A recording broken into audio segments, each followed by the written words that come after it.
नमस्कार दोस्तों। मौसम गर्मी का, फिर चुनावों की गर्मी, और चुनावों की गर्मी में तो फिर लोगों के मुंह से कई ऐसी बातें निकल जाती हैं जो फिर विवादों को जन्म दे देती हैं। ताज़ा मामला है नवनीत राणा। नवनीत राणा कौन है? ये अमरावती से निर्दलीय चुनाव लड़ी थी और जीती थी। हालांकि इन्हें तब भारतीय जनता पार्टी का समर्थन हासिल था। इस बार भारतीय जनता पार्टी के टिकट पर ये चुनाव लड़ रही हैं। आपको याद दिला दूं, ये वही नवनीत राणा है जो हनुमान चालीसा के विवाद में उद्धव ठाकरे के घर के सामने हनुमान चालीसा पढ़ने गई थी। हैदराबाद में पहुंचकर इन्होंने माधवी लता के समर्थन में एक सभा की और वहां पर यह कह डाला कि सिर्फ 15 सेकंड दे दो तो ओवैसी बंधुओं को हम देख लेंगे। आपको याद होगा, बात 11 साल पुरानी है, जब असदुद्दीन ओवैसी के भाई अकबरुद्दीन ओवैसी ने एक बार ये कह दिया था कि अगर 15 मिनट के लिए पुलिस हट जाए तो फिर देखिए क्या होता है। और इस बयान को लेके बहुत विवाद हुआ था। ओवैसी बंधुओं की बड़ी आलोचना हुई और पूरे देश में ये बड़े चर्चा का विषय बना था। आज उसका जवाब जब दिया तो इस पर प्रतिक्रिया तो आनी स्वाभाविक थी। ओवैसी ने भी कह दिया कि इन्हें 15 सेकंड नहीं, इन्हें 2 घंटे दे दीजिए मोदी जी, और जो इनसे होता वो कर ले और बता दीजिए कि हमें कहाँ आना है। इसी बीच आपको याद दिलाना होगा कि प्रधानमंत्री मोदी ने भी, जो कभी अपनी सभाओं में, अपने भाषणों में अंबानी अडानी का नाम नहीं लेते थे, कल उन्होंने अचानक वो नाम लिया और कहा कि जो कांग्रेस के शहजादे हैं वो आजकल अंबानी अडानी की बात ही नहीं कर रहे। क्यों उन्होंने चुप्पी साध ली है? क्या उन्हें वहां से माल मिल गया है? अब इसको लेके तो बहुत सारे विवाद छिड़ गए। जहां प्रियंका गांधी ने इसका विरोध किया कि भाई राहुल गांधी ने कहीं भी चुप्पी नहीं साधी है और वो हर एक भाषणों में अंबानी अडानी का नाम ले रहे हैं। वही राहुल गांधी ने कहा कि अगर ऐसा है और आपके सारी सोर्सेज आपके पास है, ईडी आपके पास है, तो आपने उस ठेले वाले को, उस टेम्पो वाले को जो पैसे लेके आया तो पकड़ते क्यों नहीं है? लेकिन जो आलोचक हैं वो इससे भी आगे जाके इस बयान को देखते हैं। उनका कहना यह है कि कहीं प्रधानमंत्री मोदी इस आशंका में तो नहीं गिर गए हैं कि भारतीय जनता पार्टी हार सकती है चुनावों में या उसे पर्याप्त बहुमत ना मिले, तो ऐसे में उद्योगपति और कारोबारी जो पार्टी को चंदा देते थे वो कहीं कांग्रेस की तरफ उनका झुकाव तो नहीं बढ़ रहा। तो एक विवाद ये रहा। उसके बाद एक बड़ी दिलचस्प खबर जिस पर मैं असल में आज बात करना चाहता हूं वो ये है, जिससे आप चौंक जाएंगे, कि भारत में मुसलमानों की आबादी बढ़ रही है और हिंदुओं की आबादी घट रही है। ये प्रधानमंत्री की एक आर्थिक सलाहकार परिषद है, उसके अध्ययन में ये जानकारी सामने आई है। उनका कहना ये, इस रिपोर्ट के अनुसार प्रधानमंत्री की आर्थिक सलाहकार परिषद की जो रिपोर्ट आई उसमें ये जो आंकड़े लिए गए हैं 1950 से 2015 के बीच के लिए गए हैं, जिसमें हिंदुओं की जो हिस्सेदारी है वो 7.82 कम हो गई है। और इसके सावधानी पूर्वक विश्लेषण से एक और बात निकल के आती है कि भारत में अल्पसंख्यक न केवल सुरक्षित है बल्कि फल फूल भी रहा है।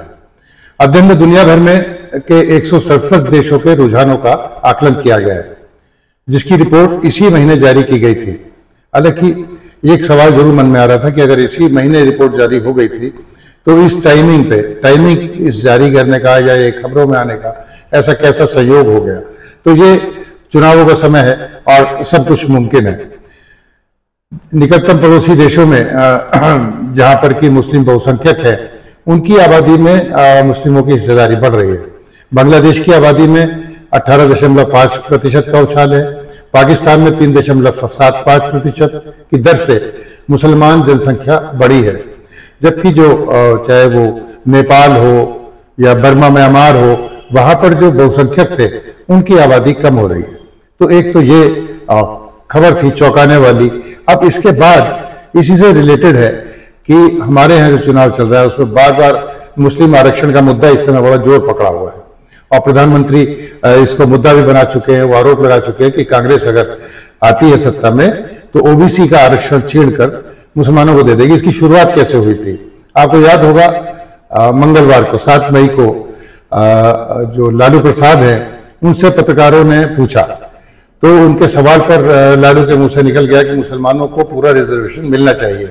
हालांकि बाद में उन्होंने सफाई देते हुए कहा कि आरक्षण सामाजिक आधार पर होना चाहिए और धार्मिक आधार पर नहीं होना चाहिए। उन्होंने कहा कि वही थे जिन्होंने कमंडल के मुकाबले मंडल की लड़ाई लड़ी थी और आरक्षण पिछड़ों के आरक्षण के लिए उन्होंने एक लंबा संघर्ष किया था, ये उनका कहना था।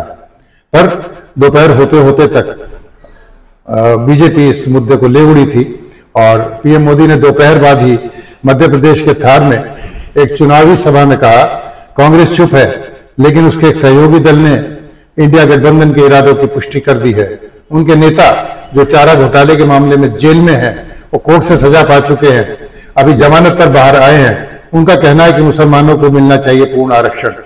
इसका अर्थ क्या है? ये लोग SC, ST और OBC समुदाय को मिला सारा आरक्षण छीनकर मुसलमानों को दे देना चाहते हैं। पीएम मोदी पहले भी अपनी रैलियों में यह आरोप लगा चुके कि सत्ता में आने पर वो मुसलमानों को आरक्षण देगी।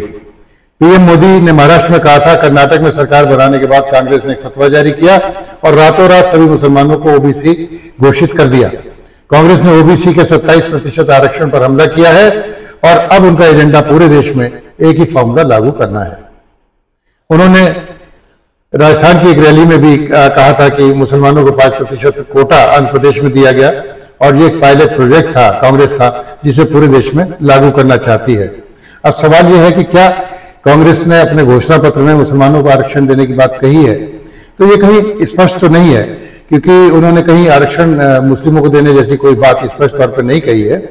इक्विटी वाला जो मैनिफेस्टो में जो इक्विटी शीर्षक वाला एक खंड है, उसमें ये कहा गया है कांग्रेस के मैनिफेस्टो में कि SC, ST और OBC के लिए आरक्षण पर 50% की सीमा बढ़ाने के लिए एक संवैधानिक संशोधन पारित किया जाएगा, यानी जो आरक्षण कम करने के बजाय इसकी जो सीमा है वो 50 से ज्यादा हो जाएगी। कांग्रेस के मैनिफेस्टो में ये जरूर लिखा है कि बिना जाति या समुदाय के आधार पर भेदभाव के नौकरी और शैक्षणिक संस्थानों में 10% आरक्षण को लागू किया जाएगा।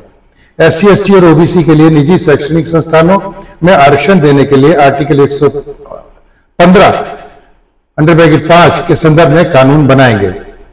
तो क्या मुसलमानों को आरक्षण देना, सवाल खड़ा होता है, क्या ये संविधान के खिलाफ है? तो उसका जवाब यह है कि संविधान और सुप्रीम कोर्ट के कुछ फैसलों में मुसलमानों को आरक्षण के लिए कुछ बातें कही गई हैं।